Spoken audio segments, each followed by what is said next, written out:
Let's talk about grief. Not a subject most would care to touch on or bring up. So why is it important to me?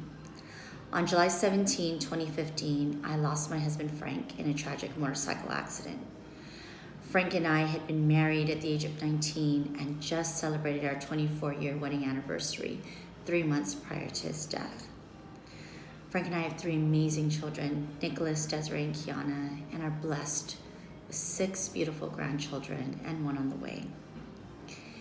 Entering adulthood together, figuring out how to be parents, and being a married couple were all things that brought challenges and triumphs to our lives. It was the only life I had known as an adult. So when Frank died, I felt completely lost and alone. And it really felt like half of me died when he died. The first 3 months after Frank's death were filled with immense pain, fear, darkness, anger.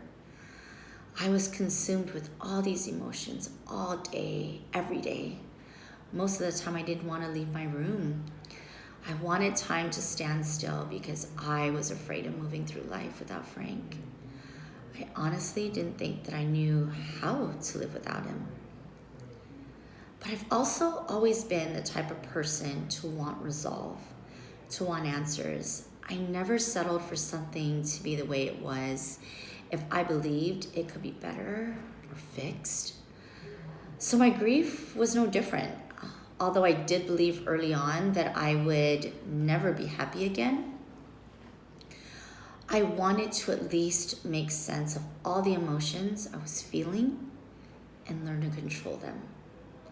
I tried every avenue possible to find the answers to controlling my pain, my emotions, and reached a dead end every single time. No counseling, no therapy, no prayer, no motivational or inspirational message, no support group, nothing could help me. It wasn't until I was introduced to the Grief Recovery Institute by a friend.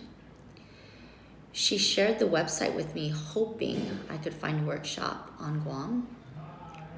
And I figured, what do I have to lose, right? I've already tried everything else. Unfortunately, there were no workshops scheduled for Guam because they had no one here to teach it.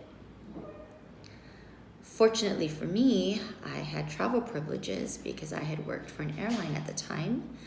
So I registered for the first available workshop and found myself 3 weeks later on an airplane on my way to Austin, Texas.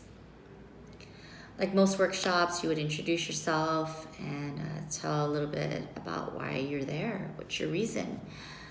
When it came to me, I remember telling the class and my facilitator that I was not there to find grief recovery, even though that's what the class was called, but that I just wanted to make sense of all the emotions I was feeling. My facilitator looked at me with the most compassionate and loving eyes and said, "Darlene, would you at least be open to the possibility?" In that moment, the walls came down and I immediately felt safe and was now willing to see what this class could do for me, aside from helping me make sense of my emotions.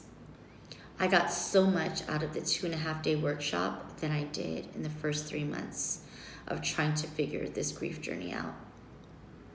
I finally saw a small spark of light and believed in hope again.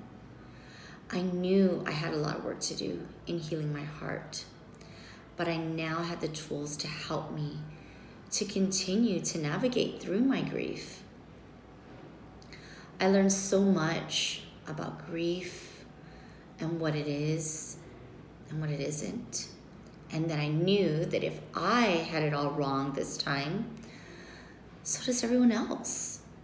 I found so much value in the program and knew we needed it on Guam. So 6 months later, I went back to the mainland and got certified as a grief recovery specialist so I could share the program with all of Guam. Fast forward 3 years now, I continue to help others by sharing the grief recovery method with those that are ready to embark on their grief journey or their healing journey. This video launches my series of grief talks. This is just another way to raise awareness about grief, to continue to share my heart, and to give grief a voice. Talk to you guys soon. Bye.